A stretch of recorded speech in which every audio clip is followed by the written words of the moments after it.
Magandang araw po sa inyong lahat mga karibin natin at welcome back dito po sa ating munting channel Pinas News Review kung saan re-reviewin po natin ang mga mahalagang balita dito po sa Pilipinas. Mga simpleng komento sa mga issue dito sa Pinas. At eto nga mga karibin natin, no? Kapapasok lang, matindi to. Duterte napasigaw sa galit, MTRCB kumanta na. PBBM na shock, Baduy ka, Eric yan mga karibin natin. Ang ating alamin mula po rito sa channel ni News PH, yan mga karibin natin.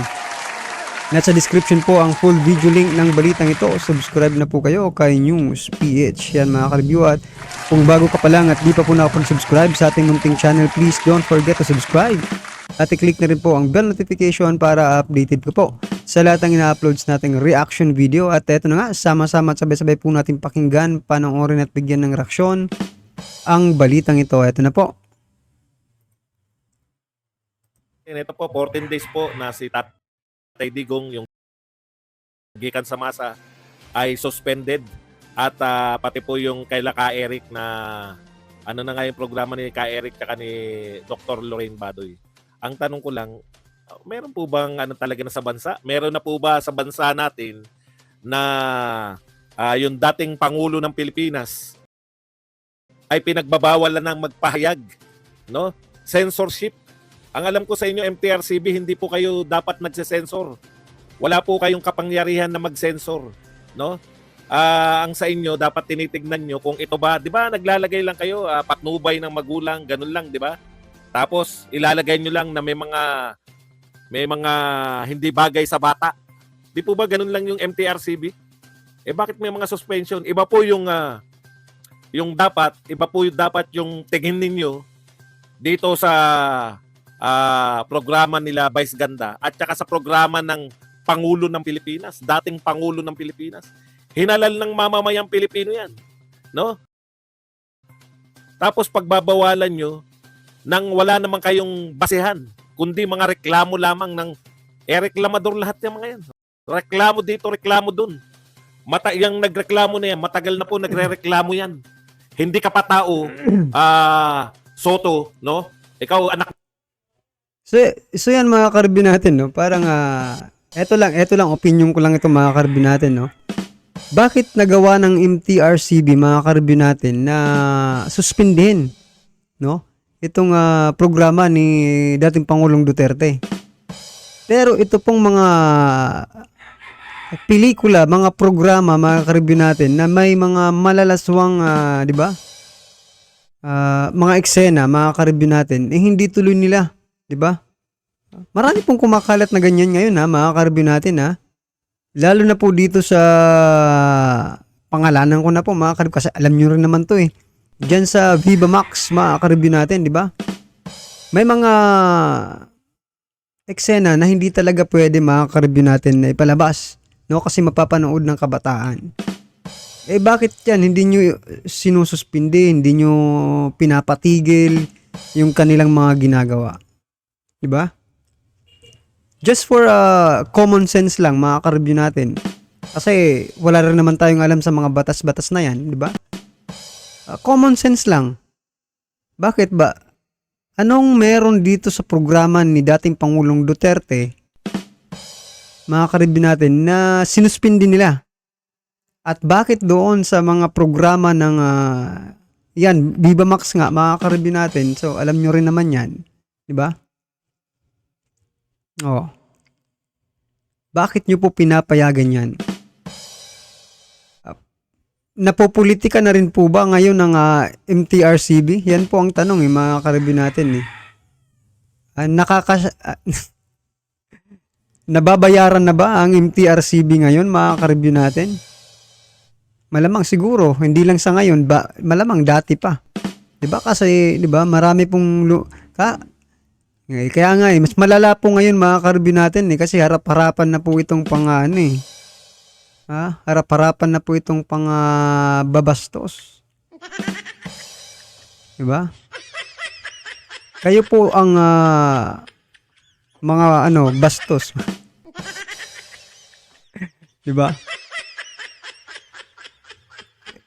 Kasi hindi nyo po napapatigil yung yung mga ganong programa, mga karibin natin, yung sinasabi ko kanina, no?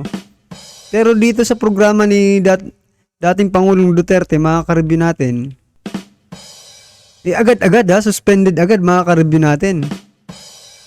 Kaya nga po, yan po ang tinatanong natin. Ano bang meron dyan? No? Malamang may kasunduan, mga ka-review natin. Nasa palagay nyo po? Ni Tito Soto, hindi ka pa tao, nagrereklamo na yung mga tao na yan.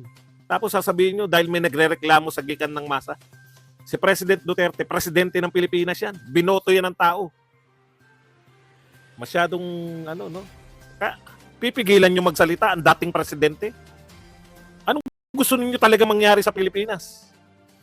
Grabe, yung atake, yung walang patumanggang atake sa mga Duterte, hindi nyo kayang pigilan. Pero yung atake, yung kaisa-isang pwedeng pagsalitaan ng mga Duterte. Eto, mga ka-review natin, talagang halatang halata na po itong pag-atake talaga ito, no? Sa mga Duterte. Mga ka-review natin, no? Kasi nga po, isipin nyo, sunod-sunod eh.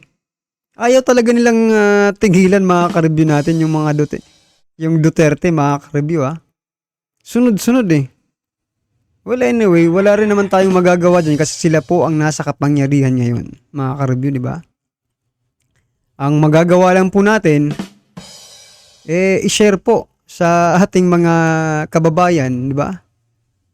Yung mga ginagawa nila para at least, ba, kung gusto nilang maniwala sila. Pero mga ka-review natin, ito lang masasabi ko. Marami pa po, mas marami pa po ang nagmamahal sa mga Duterte at magmamahal sa mga Duterte dahil po sa ginagawa ninyo, no? Talagang todo na kayong paninira, malayo pa po ang eleksyon pero talagang grabe. Itinatatak na talaga nila sa mga utak ng bawat isang Pilipino, mga ka-review natin, na ganito kasama ang mga Duterte, no? Yun ang gusto nilang ipalabas. Pero wala naman pong naniniwala dyan, mga ka-review natin, Paano ko po nasasabing walang naniniwala, mga ka-review? Kasi isipin mo, sa kaliwat ka ng paninira nila, kaya Vice President Sara Duterte, number 1 pa po ito sa ranking, no? So, malaking sampal yan sa kanila, mga ka-review. Duterte, inaatake pa ng lahat. Malupit talaga itong mga to. Gikan ng masa. Si Loren Badoy at saka yung laban ng masa ba? Laban para sa masa. Suspendido po na 14 days. Alam po ninyo, malaking usting pangulo na nagpapahayag ng kanyang mga political stand. No? Nagpapahayag ng mga saloobin niya sa politika. At wala pong batang nanonood dahil madaling araw po yan. Bakit nyo sususpende yung Pangulo ng Pilipinas? Yung programa niya. Dahil lang doon sa reklamo ni Franz Castro? Nariyan na nga sa korte. Paano pag sinabi ng korte na walang basis yung reklamo ni Castro? Paano nyo babawiin yung suspension nyo? Hindi naman kayo Bureau of Censor. Wala pong Bureau of Censor tayo. Hindi na po dapat sinesensor. Kahit pa, mga ka-review, no?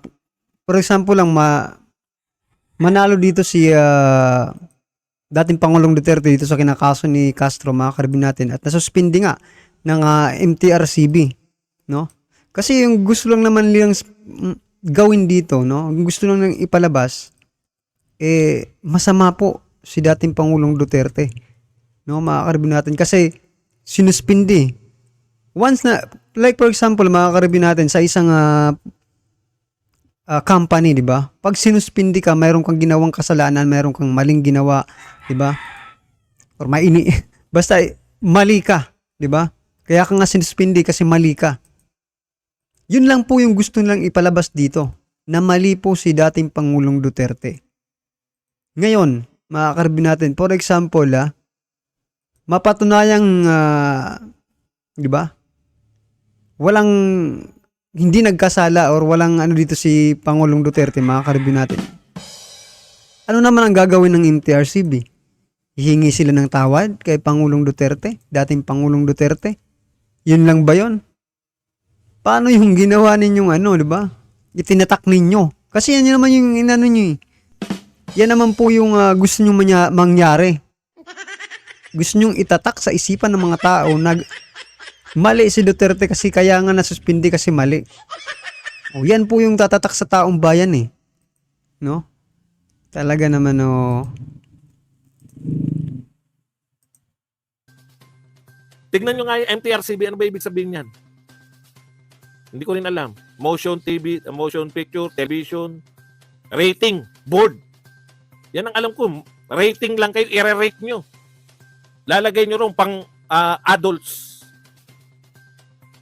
Political views. Hindi nararapat ang bata. Ano po ang bakit nyo isususpend? Ano yung sinabi ni Pangulong Duterte?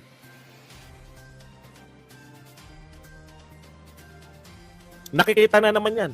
Kaisa-isa na lang po ang media, no? Hindi po, wala po akong pakialam sa kaso ni Kibuloy kung ano man ang kaso niya, haharapin niya yan.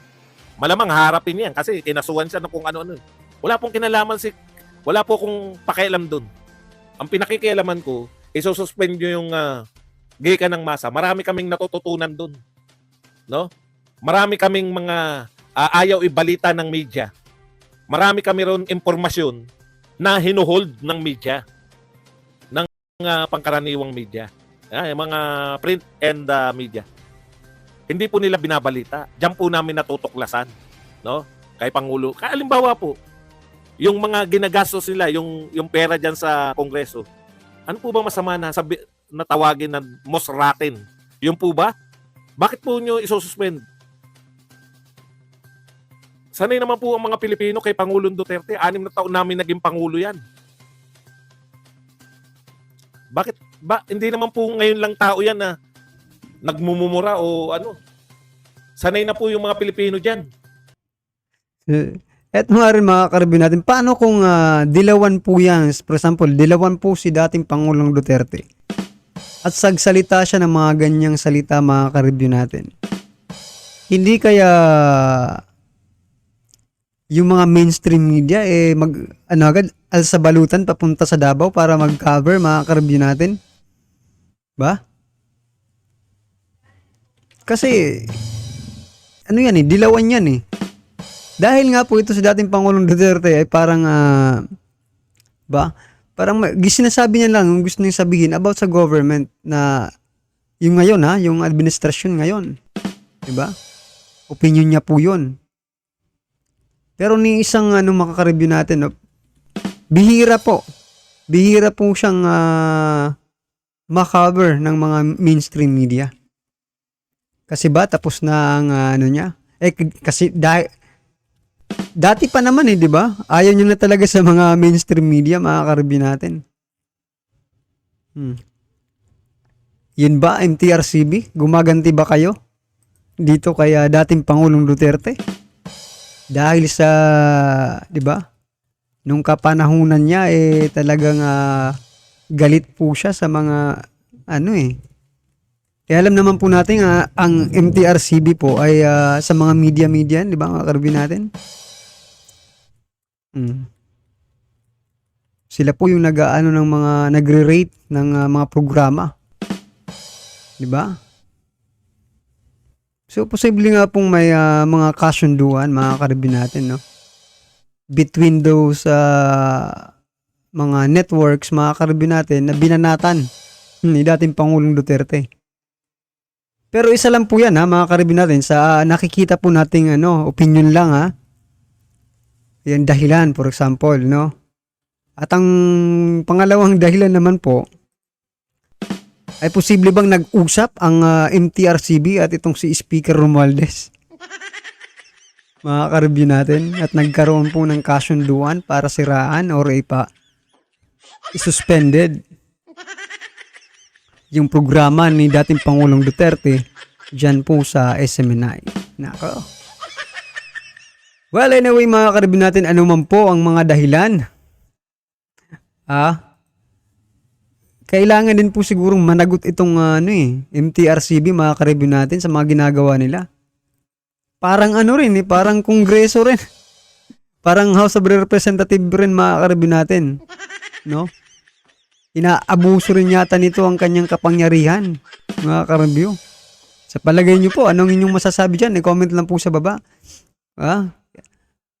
Para malaman po ng ating mga kababayan ang inyong pong nararamdaman patungkol po rito sa MTRCB. Alright? Right, mga ka-review natin, kung bago ka pa lang at di pa po nakapag-subscribe sa ating munting channel, please don't forget to subscribe. At i-click na rin po ang bell notification para updated ka po sa lahat ng ina-uploads nating reaction video. At wag din pong kalimutan mag-subscribe kay News PH. Yan, mga ka-review natin, nasa description po ang full video link ng balitang ito. Subscribe na po kayo. News PH. Maraming salamat po.